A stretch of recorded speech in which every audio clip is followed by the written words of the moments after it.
नमस्ते बच्चों। चलिए आज की कक्षा की शुरुआत करते हैं एक सुविचार से, जो है जब आप गुजरे समय पर अफसोस कर रहे होते हैं, उस समय भी समय गुजर रहा होता है। अर्थात आप सोचते हो कि चलिए कई बार हम सोचते हैं कि आज मुझे ये पाठ लिखना है, इतना इतना याद करना है, पर क्या होता है कि वह समय निकल जाता है और आप क्या करते हो, अगले दिन आप खेलने में समय बिता देते हो और अगले दिन जब आता है तो आप सोचते हो अरे मैंने अगर कर लिया होता तो क्या होता, आज मुझे खेलने मिलता, है ना। तो क्या होता है बच्चों कि आप क्या कर रहे हो, समय गंवा रहे हो। आज भी आप जो उस बारे में सोचते बैठे हो कि अरे मैंने नहीं किया, मुझे करना चाहिए था, इसमें भी क्या कर रहे हो बच्चों, आप अपना समय ही गंवा रहे हो। समय बहुत मूल्यवान है, पर आप क्या कर रहे हो, उसे बर्बाद कर रहे होते हो। तो हमें क्या करना है बच्चों, समय जो बहुत मूल्यवान है इसके अनुसार चलना है। समय हमारे अनुसार नहीं चल सकता, हमें समय के अनुसार चलना होता है। तो इसीलिए बच्चों हमें समय का सदुपयोग करना चाहिए, ना कि दुरुपयोग। सदुपयोग मतलब उसका उपयोग करो, ना कि उसे बर्बाद करो। इसीलिए कहा गया है बच्चों, जब आप गुजरे समय पर अफसोस कर रहे होते हैं, उस समय भी समय गुजर रहा होता है। बच्चों इसके पहली कक्षा में नंदन वन पाठ के अंतर्गत हमने इन जानवरों, ये जानवर हमें क्या सिखाना चाहते हैं इसकी जानकारी प्राप्त की। जैसे नमस्ते, हाथी कह रहा है कतार में चलो, क्योंकि वो अक्सर देखा जाएगा वो झुंड में होता है और कतार में चलता है। वैसे ही यहाँ पे खरगोश नाचो गाओ, तितली स्वागत है। यहाँ पे लोमड़ी है, लोमड़ी क्या कर रही है बच्चों, हम सब साथ हैं, हम सब साथ है कह रही है, क्योंकि वो अक्सर झुंड में रहती है। तो ये हमने अगली कक्षा में सीखा था। अब हम यहाँ पे उसकी दूसरी इकाई जो है, दूसरा भाग उसका जो है हरियाली में खुशहाली, इसकी जानकारी प्राप्त करेंगे। बच्चों प्राणी हमसे क्या कहना चाह रहे हैं कि हरियाली में ही हमारी खुशहाली है। अब बताइए कि जानवर कहाँ रहते हैं, जंगलों में रहते हैं। हम जंगल काटते जा रहे हैं बच्चों, हमारे स्वार्थ के लिए, हमारे आवश्यक चीज़ों के लिए हम क्या कर रहे हैं, जंगलों को बर्बाद कर रहे हैं। पर इससे हो क्या रहा है बच्चों कि जो जानवर हैं उन्हें हम घर से बेघर कर रहे हैं, उनके घर तोड़ रहे हैं।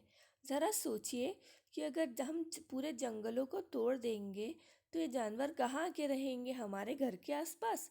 अगर ये हमारे घर के आसपास रहेंगे तो हम तो घर से भी नहीं निकल पाएंगे, क्योंकि कुछ जानवर मांसाहारी होते हैं जो हमें खा सकते हैं।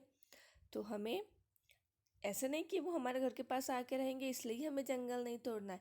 बच्चों हमें उनका घर नहीं तोड़ना है, क्योंकि उनकी क्या है, हरियाली में ही खुशहाली है। वो वहीं खुश रह सकते हैं, वो हमारे साथ हमारे घर के आसपास आके रह के खुश नहीं रह सकते। अगर हमको बोलेंगे कि आप अपना घर छोड़ो और आप जंगलों में जाके रहो, तो क्या हम रह सकते हैं? नहीं ना, क्योंकि हमारी खुशहाली कहाँ है, हमारे घरों में। वैसे ही इन जानवरों की खुशहाली कहाँ है बच्चों, उनके घर अर्थात जंगलों में। देखिए यहाँ पे फिर आज एक चिड़िया प्रणाम कह रही है। पानी बह रहा है जिसमें मछली है, मगरमच्छ है, बगुला है, भालू है और दो मेंढक बताए गए हैं। अब ये बगुला क्या कर रहा है, नमस्कार कर रहा है। मछली क्या कह रही है बच्चों, जल ही जीवन है।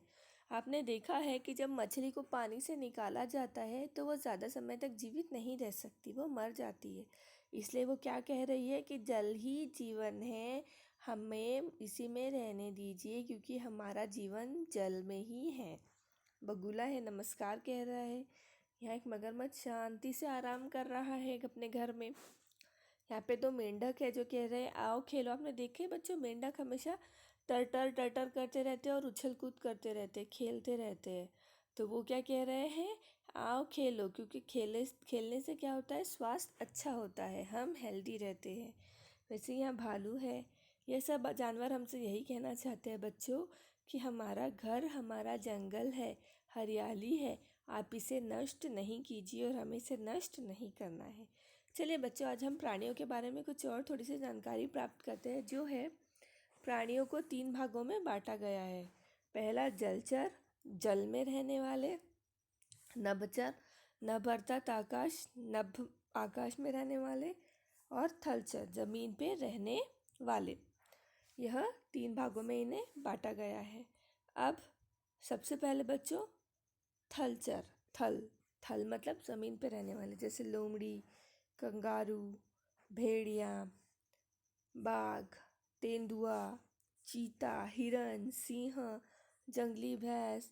ये सब क्या है बच्चों, उड़ नहीं सकते ना ये पानी में रह सकते। ये क्या रहते हैं, थल, ज़मीन पे रहने वाले प्राणी हैं, इसलिए इन्हें थलचर कहते हैं।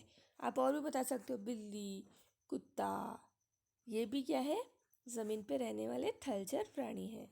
उसके बाद बच्चों जलचर, पानी में जलीय, जल में रहने वाले कौन कौन से हैं, ऑक्टोपस, डॉल्फिन, मछलियाँ, केचुआ, पेंगुइन और मगरमच्छ।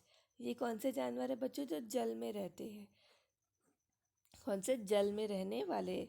उसके बाद नभचर, नभचर मतलब आकाश में उड़ने वाले, कबूतर। अब आकाश में उड़ने वाले मतलब ये पूरे ज़िंदगी भर आकाश में नहीं, ये ज़मीन पे भी आते हैं पर ये उड़ सकते हैं। कबूतर, मुर्गी, बतख, तोता, कौवा, मोर, बगुला, उल्लू। मोर क्या है बच्चों, हमारा राष्ट्रीय पक्षी है। मोर क्या है, हमारा राष्ट्रीय पक्षी है। उल्लू क्या है बच्चों, उल्लू को ना दिन में नहीं दिखाई देता, उसको कब दिखाई देता है, रात को। तो दिन में देखना अक्सर एक जगह बैठा होता है और रात में उड़ना उड़ना पसंद करता है, रात को उड़ता है क्योंकि रात को उसको दिखाई देता है। अब आपको क्या करना है बच्चों, गृह कार्य करना है, जो है पहला, पर्यावरण संबंधी कोई भी 5 घोषवाक्य लिखिए। 5 घोषवाक्य लिखने हैं, जैसे आपके पुस्तक में ही दिए हैं, हरियाली में खुशहाली है, और दूसरा दिया है पेड़ लगाओ पेड़ बचाओ। ऐसे छोटे छोटे घोषवाक्य आपको 5 लिखने हैं। फिर पर्यावरण को दूषित होने से बचाने के लिए आप कौन से कार्य करोगे, आप अपने आसपास सफाई रखने के लिए क्या करोगे।